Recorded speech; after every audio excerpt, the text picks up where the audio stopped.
কলিজা তুই আমার, তুই যে নয়নের আলো, লাগে না তুই ছাড়া, লাগে না তো যে ভালো। রূপকথা তুই যে আমারই জীবনে চেয়েও আরো দামি। কি মনে করছেন গান কেন গাইলাম? আসসালামু আলাইকুম ভিউয়ার্স, আমি শারমিন আক্তার। আজকে আরেকটি নতুন ব্লগ নিয়ে হাজির হলাম আপনাদের সাথে। কেমন আছেন সবাই? আলহামদুলিল্লাহ আমি ভালো আছি। 14 এপ্রিল রোজ সোমবার আমার মেয়ে ফাতিহা দুনিয়াতে এসে আমাদের ঘরকে আলোকিত করে। তো আমি জানি প্রথম মা হওয়া কতটা আনন্দের। আপনারা যারা মা হয়েছেন তারা নিশ্চয়ই এই জিনিসটা উপলব্ধি করতে পারবেন। আপনারা সবাই আমার ফাতিহা তাবাসসুমের জন্য দোয়া করবেন, ও যাতে ভালো একটা মানুষ হতে পারে। তো কয়েক বছর যাবৎ ওর বার্থডে আমরা পালন করছি না। ফাতিহা যখন থেকে একটু বুঝতে শিখেছে ও নিজে থেকেই বলেছে যে আম্মু আর বার্থডেতে কেক কাটার দরকার লাগবে না। তো যাক, ভালো হয়েছে, ও যেহেতু কেক কাটতে চায় না আমরাও খুশি। তারপরেও একটু কিছু না করলেও কি হয়? তাছাড়া 14 এপ্রিল পহেলা বৈশাখ, ওইটার জন্য তো কিছু করতে হয়।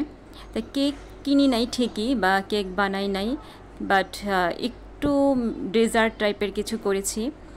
এটা দেখে ফাতিহা অনেক খুশি হয়ে গিয়েছে। তো সামান্য একটু নুডলসও করেছিলাম, আর মিষ্টির আইটেমও আছে। তো দেখা গেল ফাতিহার যে মনে হচ্ছে যে রায়ানের বার্থডে ওই বেশি আনন্দিত। ফাতিহাকে খেতে দিচ্ছিল না, রায়ান বারবার হাত দিয়ে দিয়ে ধরতেছিল যে ওর এই পাউরুটির ডেজার্টটা ধরবে, তারপরে ফাতিহাকে খেতে দিবে না, এরকম শুরু করছে। তো শেষমেশ ফাতিহা বাধ্য হয়ে ওকেই আগে খাওয়াই দিতেছে, তা না হলে আর কোনো রক্ষা নাই। কারণ ও আগে খাবে, তারপরে সবাই খেতে পারবে, তাছাড়া অন্য কেউ খেতে পারবে না। আর ফাতিহা তো অনেক ভালো বুঝে, রায়ান ওরকম বুঝে না, বা জেদ ধরে থাকে যে ওই সব আগে নিবে। তো এই পর্যন্ত যারা আমার ভিডিওটি দেখছেন তারা দয়া করে আমার ভিডিওতে একটি লাইক দিয়ে দিবেন, আর ভিডিওটি আপনাদের ভালো লাগলে আমার চ্যানেলটিতে সাবস্ক্রাইব করে দিবেন। আর অলরেডি যারা করে ফেলেছেন তাদেরকে অসংখ্য অসংখ্য ধন্যবাদ। তবে ওর বার্থডে পালন না করলে কি হয়েছে, আমরা প্রতি বছরই চেষ্টা করি ছোটোখাটো কিছু হলেও একটা গিফট দেওয়ার। তো ওর বাবা আজকে মার্কেটে গিয়ে ওর জন্য একটা হেজাব নিয়ে এসেছে। একটা গিফটে 2 কাজই হয়ে যাবে, হেজাবও পরতে পারবে, আর ফাতিহার অনেক পছন্দ হয়েছে হেজাবটা। আসলে ওর পছন্দ অপছন্দ বলতে কিছুই নাই, আমরা যাই দিব ও সেগুলোই অনেক খুশি হয় আর বলে যে অনেক ভালো হয়েছে।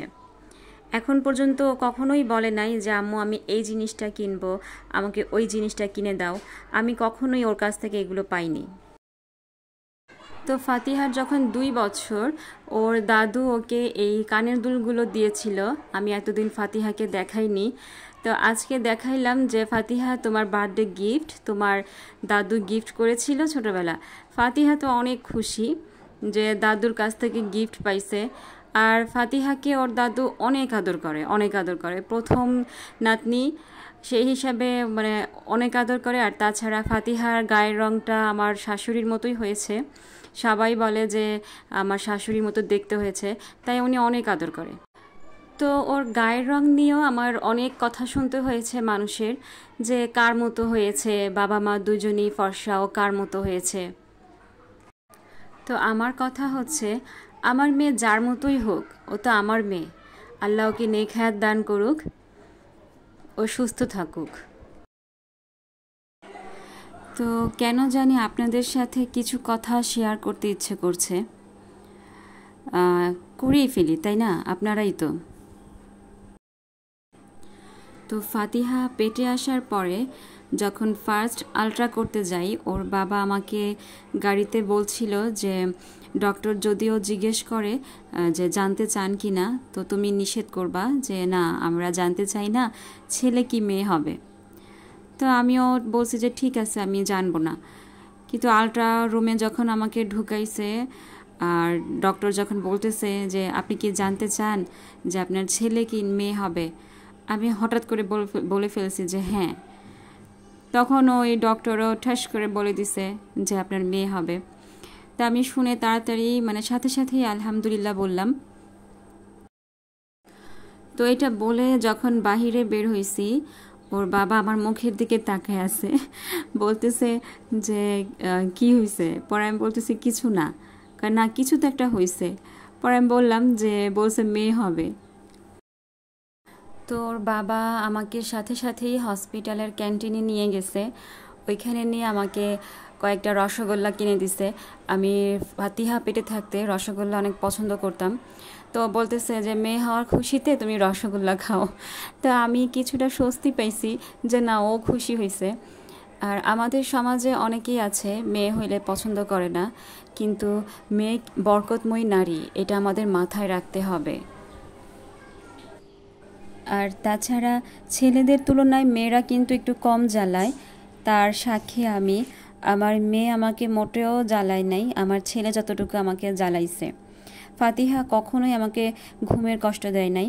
ও মানে যেদিন থেকে হয়েছে তার পরের দিন থেকে ও সন্ধ্যা বা বিকেল 5টায় ঘুমাইতো আর ভোর 6টা 7টায় উঠতো, একটানা ঘুমাইতো। আমার যেটা মনে হয় যে ফাতিহাকে সবচাইতে বেশি আদর করে ওর বাবা। কেননা ওর বাবা ফাতিহা যখন ছোট ছিল অফিস থেকে এসেই মানে শার্টও খুলতো না, অফিসের ড্রেসও খুলতো না, ওকে কোলে নিয়ে ঘুরতে বের হয়ে যেত। তো এই ভিডিওটা আরেক দিনের। আমরা আরেক দিন ঘুরতে গিয়েছি, নববর্ষের দিন আমরা দূরে কোথাও যাইনি। তো ওর বাবা বলছে যে মেয়েকে শুধুমাত্র একটা হেজাব গিফট করলে কি হবে নাকি, যদি মন খারাপ করে। তো ওর বাবা বলল যে চলো আমরা সবাই মিলে একটু কোথাও থেকে ঘুরে আসি। তো যখন বলছে আমি আর ফাতিহা অনেক খুশি হয়ে গেছি। তো তখন বুঝলাম যে না, ফাতিহা আসলেই হয়তো বা মন খারাপ করতো। আমরা ধানমন্ডির কাচ্চিবাই আসছি। তো আমরা জানতাম না আসলে যে আমাদেরকে কোথায় নিয়ে আসবে, আমরা অনেক সারপ্রাইজড হয়েছি। তো আমরা কাচ্চিভাইয়ে আসছি আমার বাচ্চাগুলারে নিয়ে, ওরা অনেক খুশি। রায়ান তো আরও খুশি, বৃষ্টি হচ্ছে বাহিরে। তো বৃষ্টির মধ্যে একটু ঘুরতে আসলে আসলেই অনেক ভালো লাগে। তো ওদেরকে জিজ্ঞেস করলাম যে ওরা কি খাবে। ফাতিহা কি খাবা? কাচ্চি। আর স্নেহা সাথে কি? বোরহানি নাকি বাদামেরটা? বাদাম শরবত কোনটা? তো ওদের মতামত নেওয়া শেষ। আর তাছাড়া ওরা ছোট মানুষ, কিছু বলতে পারছিল না। তো আমরা কাচ্চি নিয়েছিলাম। কাচ্চি ভাই যাব আর কাচ্চি খাবো না তা তো না। আমরা কাচ্চি খাদকের যেটা ওইটা নিয়েছি, আর সিঙ্গেল একটা নিয়েছি। তো রায়ান দেখা গেল যে লাফালাফি করতেছে যা খাওয়ার জন্য, কিন্তু খুব বেশি যে খেয়েছে তা না, অল্প সামান্য একটু রাইস খেয়েছে, এছাড়া অন্য কোনো খাবারই খায় নাই। আর ও স্নেহা আর ওর বাবার জন্য বাদামের শরবতটা নেওয়া হয়েছিল, কিন্তু সেইটা রায়ানই নিয়ে নিছে। প্রথমে বলছিল ও ইয়ে খাবে, বোরহানি খাবে, কিন্তু যখন বাদামের শরবতটা নেওয়া হয়েছিল ও বাদামের শরবতই নিছে, বোরহানি আর খায় নাই।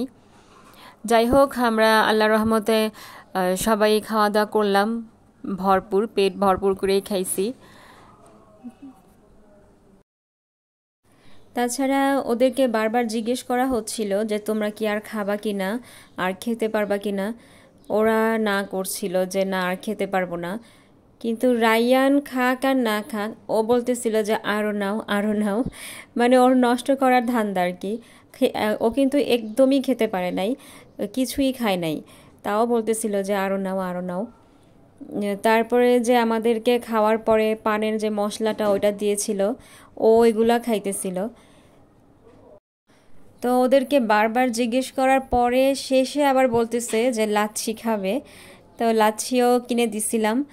আর আমি যেটা করছি, আমি মশলাগুলো একটা টিস্যুতে করে নিয়ে এসেছি।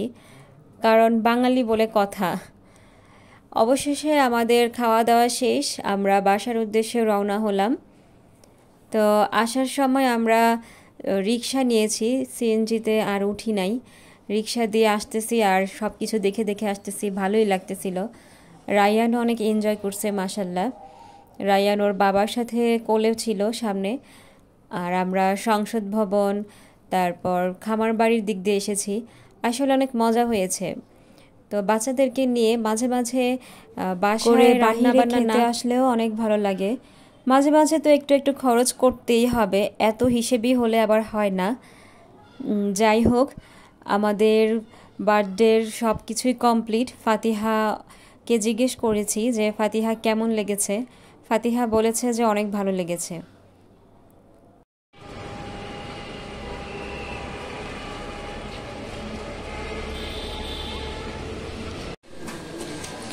তো আমরা বাসায় চলে আসছি, সবাই অনেক টায়ার্ড খাওয়া দাওয়া করে।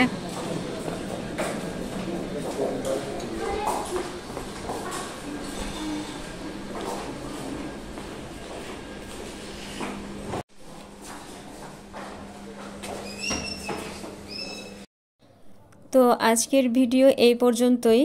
আমার ভিডিওটি ভালো লাগলে আমার চ্যানেলটিতে সাবস্ক্রাইব করে আমার পাশে থাকবেন। আল্লাহ হাফেজ, আসসালামু আলাইকুম।